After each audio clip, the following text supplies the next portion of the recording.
sobre toda la región y se dio la unidad de los centroamericanos enfrentados con las armas contra el filibustero e incendió ciudades allá en Nicaragua. Y ¿cómo puede uno olvidar la historia? Porque el antiexpansionismo, el antiimperialismo de Nicaragua no nace con el conflicto este-oeste. Nada tiene que ver con el conflicto este-oeste. Si no existía la Unión Soviética, si no había triunfado la Revolución de Octubre, y ya los yanquis estaban interviniendo en Nicaragua, y luego, ¿cómo no preocuparnos cuando aparece esta nota contra Venezuela? Si inmediatamente nos recuerda a nosotros la nota Knox.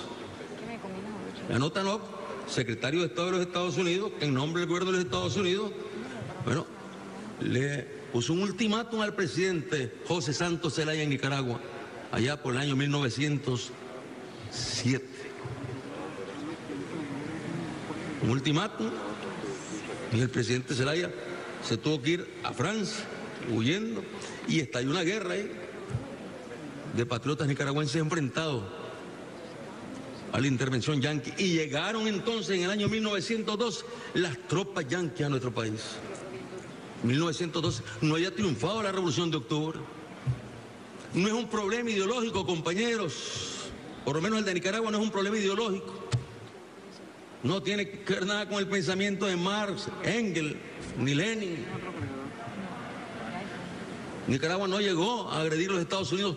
Es el expansionismo yanqui el que llegó a nuestras tierras cuando aún no triunfaban. Y luego las otras intervenciones, y Sandino batallando. Por eso es que cuando nosotros escuchamos lo de esta nota, que dice que Venezuela es una amenaza para la seguridad de los Estados Unidos, bueno, detrás de una nota como esa, inmediatamente corre la historia. Regresa a la historia. ¿Y qué decimos? Los yanquis no cambian. Eso es lo que decimos. Los yanquis no cambian.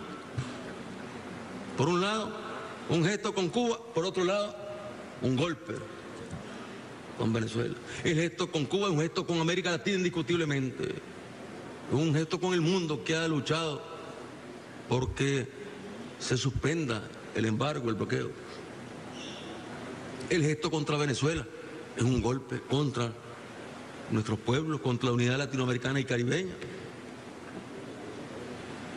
Y lo que tenemos de Venezuela en la región son programas solidarios, la complementariedad, el comercio justo. Eso es lo que tenemos con Venezuela en la región, en Petrocaribe, en el ALBA. No hay ningún proyecto de tipo militar con Venezuela. Todos son programas de orden social. Bueno, ojalá Estados Unidos se metiera a competir con Venezuela en ese campo. Así, igual, sería magnífico que Estados Unidos se metiera a contribuir como lo hace, sin condiciones. El pueblo bolivariano, gracias a la iniciativa, al corazón inmenso del comandante Hugo Chávez, que con Fidel, bueno, fueron los creadores de este proyecto. Y ahora Nicolás, que le ha dado continuidad. Y no voy a repetir lo que les decía hoy por la tarde, pues en cuanto a que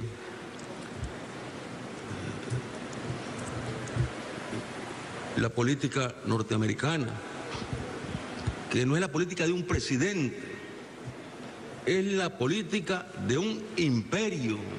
Un imperio. Estados Unidos es un imperio, claro que sí que es un imperio.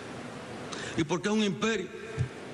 ¿Por qué se desarrolló más que nosotros, los latinoamericanos? No es por su ingenio, no es por sus grandes capacidades, no es porque sean más inteligentes que los latinoamericanos y caribeños. No, simplemente fue el traslado del imperio británico a tierras norteamericanas que pertenecían a los pueblos originarios que fueron exterminados.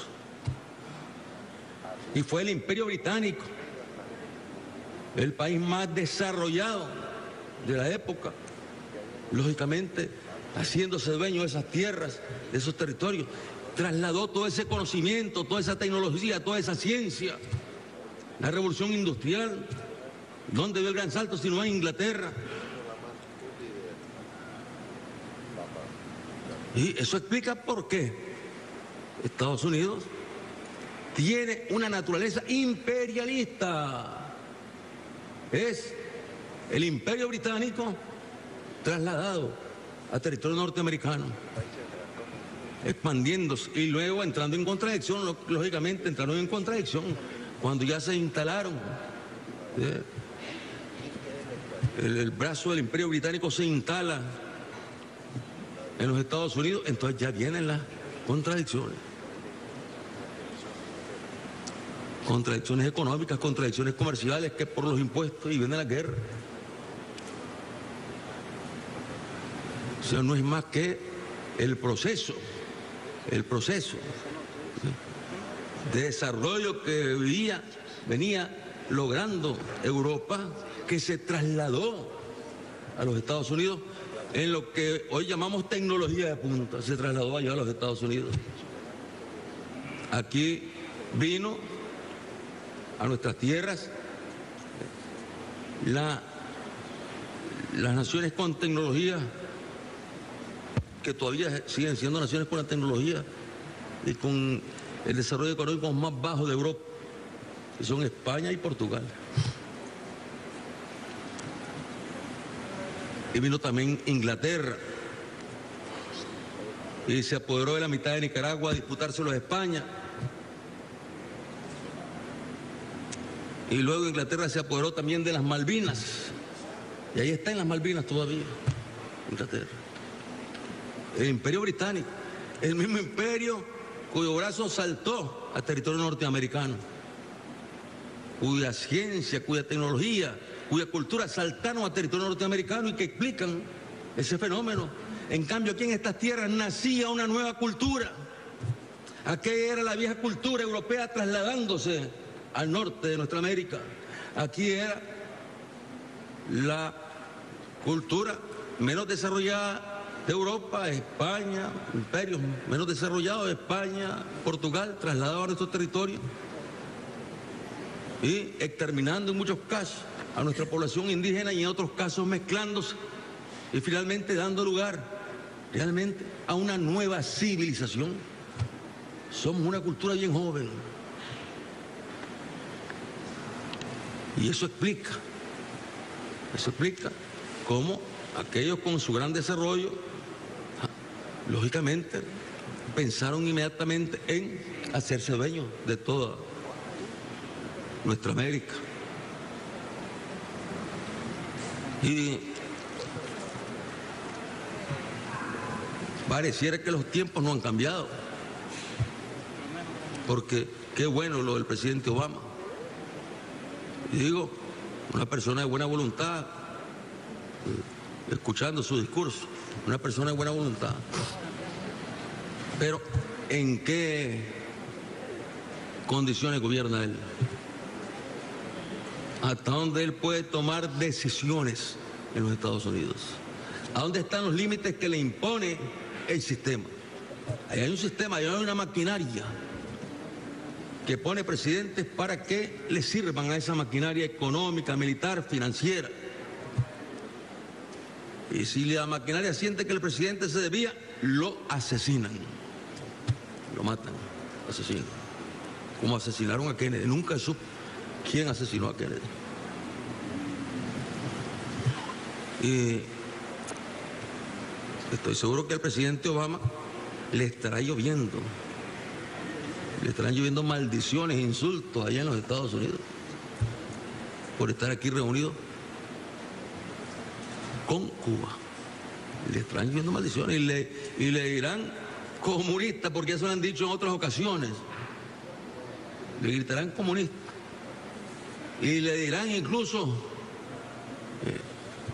que es islamista.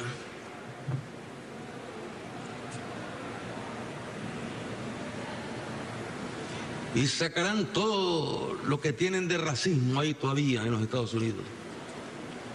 Las fuerzas más tenebrosas que existen en los Estados Unidos. Pero, bueno, él ha tenido la valentía de dar este paso con Cuba. Pero, por otro lado, el golpe contra Venezuela, que es un golpe contra nuestra América, contra la CELAC, contra todos nosotros. Y estamos en el derecho de pensar que este es un plan. Bueno, vamos con Cuba a buscar cómo distensionar. América Latina ya está claro, ha abierto relaciones con Cuba, ya nadie bloquea a Cuba. El mundo pide que cese el bloqueo contra Cuba. Cuba no se ha rendido, ha resistido. Pero vamos ahora contra Venezuela. Porque Venezuela no es democrática. Con 20 elecciones y no es democrática. Porque Venezuela ahora es el diablo. Ahora es el malo. Porque le está llevando un ejemplo de solidaridad a los pueblos de nuestra América. Entonces, un golpe por aquí, bueno, y una mano por acá. Pareciera una maniobra. Y tenemos el derecho de pensarlo. De ahí que es importante que el gobierno de los Estados Unidos, que ha manifestado que el decreto no señala realmente o no quiere decir porque lo dice. Ahora dice que el decreto no dice lo que el decreto dice, que Venezuela es una amenaza para la seguridad de los Estados Unidos. Eso dice el decreto. Pero ahora, bueno, en una interpretación, el decreto no quiere decir eso. Así se trata simplemente de quitarle visas y prohibirle cuentas en los Estados Unidos a cualquier ciudadano de Centroamérica y del Caribe. Eso lo hacen todos los días, lo hacen, sin necesidad de decreto. Estaríamos llenos de decretos aquí, porque en todos nuestros países niegan visa. En todos nuestros países niegan visa. Cuando nos toca viajar a nosotros a las Naciones Unidas, tenemos que, bueno, ir a hacer gestiones especiales ahí de la visa, y a veces la dan restringida la visa. Allá tenemos cantidad de autoridades, y en otros países latinoamericanos que están sin visa, no pueden ir a Estados Unidos. Bueno, está bien, ese es un derecho de ellos. Así como nosotros tenemos el derecho también de decir que senadores norteamericanos, que funcionarios norteamericanos no deben entrar a nuestro país. Es nuestro derecho. O sea, eso es un derecho de ellos, está bien. Nosotros no vamos a estarle pidiendo visas a ellos que nos den visas. Lo que es inaceptable es que para quitar visas utilicen el concepto de que el país al cual le están quitando visas en sus ciudadanos es una amenaza para la seguridad de los Estados Unidos. Ahí está el peligro, ahí está la amenaza para la seguridad de Venezuela y para la estabilidad de toda la región, porque nosotros aquí luchando, fíjense, con esta agenda, prosperidad con equidad, de educación, bueno, y de repente nos cayó esta bomba. Si aquí teníamos que venir a hablar de eso, de equidad, prosperidad, de educación, salud, de eso teníamos que haber venido a hablar. Pero la verdad es que, aun cuando se ha hecho un esfuerzo por abordar estos temas, el interés de la comunidad internacional y de nuestros pueblos no está centrado en esos temas, sino que está centrado en el tema de que se abrió una brecha con América Latina, Estados Unidos con América Latina, en el momento en que lanza este decreto contra Venezuela. Ha habido ya declaraciones de la comunidad de estados latinoamericanos y caribeños, donde la posición ha sido clara. O sea, un decreto inadmisible, inadmisible. ¿Que Estados Unidos lo va a echar para atrás? Muy difícil. Difícil. Muy difícil. Que lo va a echar para atrás. Y tuvieron que pasar 50 años para que reconociera que había que hacer relaciones normales con Cuba y reflexionar que hay que levantar el embargo, que está por verse si levantan el embargo. No está por verse. ¿Por qué? Porque el presidente Obama no puede decidirlo, ya lo dijo aquí, lo escuchamos nosotros. No nos hagamos ilusiones. Sí, alegres por el paso que se ha dado, pero todavía hay mucho camino por delante y mucha resistencia allá en los Estados Unidos, lo sabemos, en contra de las medidas que incluso localmente ha tomado el presidente Obama para beneficiar a los pobres. Ahí lo han bloqueado con los programas de salud en los mismos Estados Unidos. Con el tema migratorio lo han bloqueado. ¿Quiénes? Quienes dominan el Congreso. Entonces, bueno, ¿cuánto tiempo irá a llevar para que se concrete la suspensión del bloqueo? Dios quiera que el presidente Obama logre persuadir al Congreso para que el bloqueo se levante antes de que el presidente Obama deje la presidencia de los Estados Unidos. Dios quiera. Y a lo inmediato, bueno, ¿qué es lo que esperamos? Bueno, esperamos que Estados Unidos realmente sea consecuente con lo que hoy ha manifestado el presidente Obama, que cuando ha hablado pues de que el tema de la seguridad no existe en relación con Venezuela. Lo ha dicho. Bueno, ahora tiene que demostrarlo con hechos, con gestos, como dicen ellos, necesitamos gestos, dice. Bueno, nosotros también necesitamos gestos de ellos. A cuenta que solo ellos tienen derecho de exigirnos gestos a nosotros. Nosotros estamos obligados a exigirles gestos, porque nos preocupa a todos. Provoca una situación de inseguridad en toda la región, cuando tendríamos que estar abordando estos temas que mencionaba, los temas del crecimiento, de la economía, el tema del gas, que se lo plantea ayer el presidente Obama también, porque se está hablando del gas y en esto quiero decirle, hermanos, latinoamericanos y caribeños, se está hablando alegremente del gas. Y en Nicaragua estamos preocupados. Estamos preocupados con el tema del gas. ¿Por qué? Porque el tema del gas, tal y como se está proyectando, viene a chocar con lo que ha sido la cultura en favor del medio ambiente que se han ido propiciando a nivel global, que es la energía renovable. El gas no es renovable. Por mucho gas que tenga Canadá, por mucho gas que tenga Estados Unidos o en otras regiones del mundo que haga, son recursos limitados, finitos. No son renovables. Pero además son contaminantes. Claro, no contaminan tanto como el carbón, pero contaminan.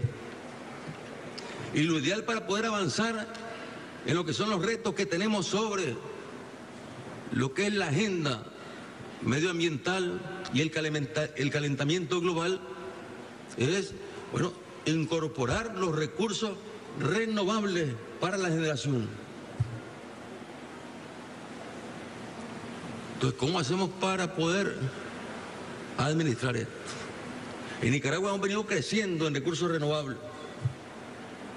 Yo recuerdo que el presidente Chávez nos decía, trabajen en recursos renovables, en proyectos renovables. Nos aconsejaba.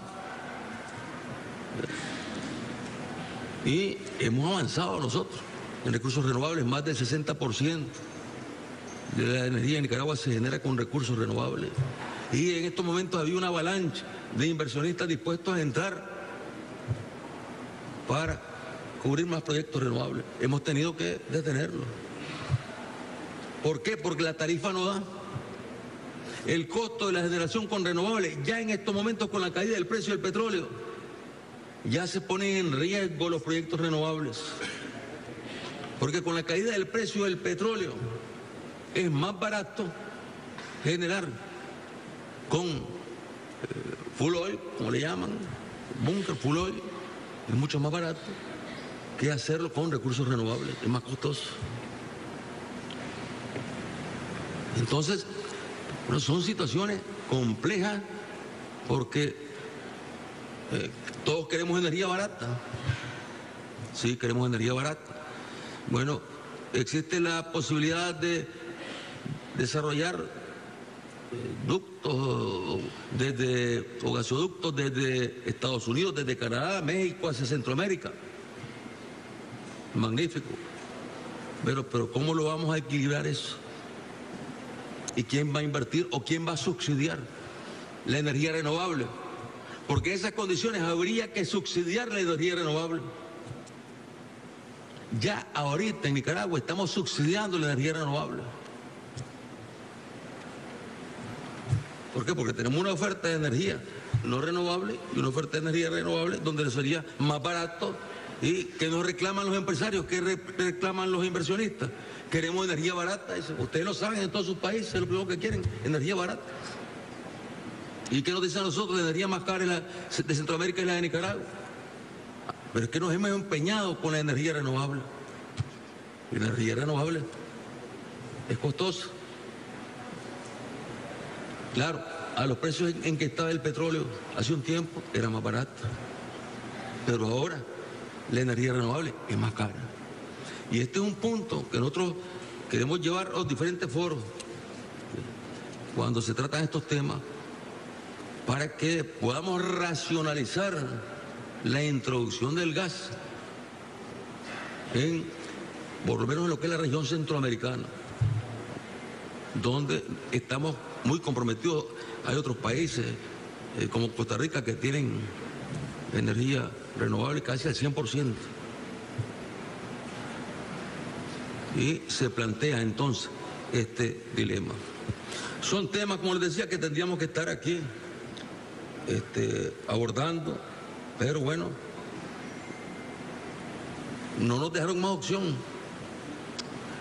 ¿Por qué? Porque en esta cumbre, en temas de orden político, pues seguramente, bueno, Cuba, felicitar a Cuba, ya lo habíamos hecho. Simplemente aquí nuevamente saludar la presencia de Cuba, la decisión de Estados Unidos, y no nos hubiésemos metido en el tema